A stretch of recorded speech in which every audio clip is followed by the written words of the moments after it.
At lunch we were talking about the fact that as we go through life, the nature of our temptations change. They really do. And that's tricky because we may have solved the problem of dealing with our temptations at one point. And I illustrated it with reference to sexual temptation. Sexual temptation as a young man was very different to me, and I thought I had that all solved. And thank God I was helped with that and all of that. And I thought, well, gee, I'm done with that now. And then I reached middle age. And I met that tiger in the path once again. And it didn't even look like what I had dealt with before. So the point is that as we go through life, in this process, we never get to the point where we can just say, now I've solved that one. Because it's going to come back and visit you. And the meaning of money, and the meaning of power, the meaning of your masculinity or femininity, the significance of your looks and all that sort of thing. Your success in your career, what success means to you. For example, many people, success doesn't mean much while they still think they've got 30 years to make it. But what if you get down where you've got 10, or 5, or 3? Then suddenly also it means something different.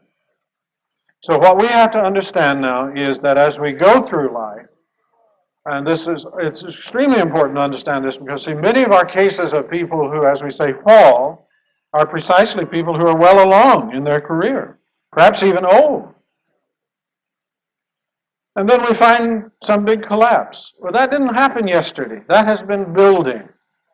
And 9 times out of 10, I would say, what it amounts to is this is the case of a person who has not been alert to how temptation changes and how it looks different and feels different.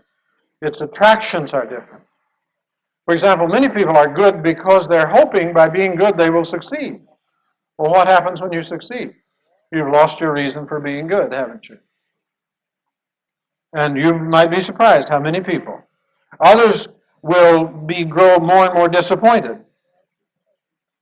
A pastor in the church where my brother was pastor many years back in Missouri simply had a wife that did not suit him.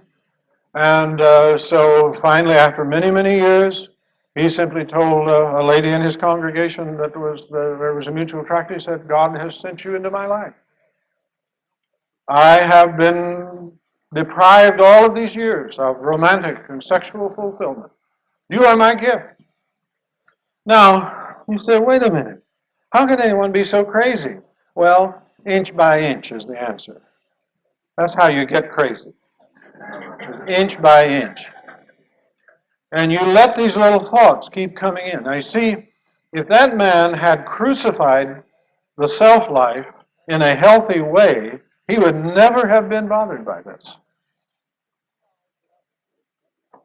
But if that is not taken care of, and then circumstances change, time passes, hopes die, you have to be alive to what the temptation means in the moment. That's a part of what we learn. You see, if we stay in our relationship with Christ, we will be teachable. If we stay in our relationship with Christ, we will have all of these things working for us. Our community will be working for us. We've spoken about Billy Graham several times today. I mean, I think it's just as plain as the nose on my face that the salvation of Billy Graham was that group of men that he pulled together around him, and they covenanted together, and they were faithful to one another. And they knew that they had that fellowship there to steady them with reference to money, sex, power, whatever it is.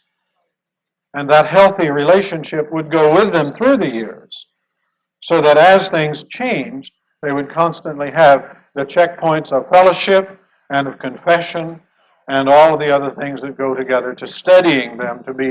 And of course, our community is extremely important about this. I have not said much about this in the discussions today. It's extremely important. And I have it on the list, but it's just one of the things I don't have time to talk at great length about.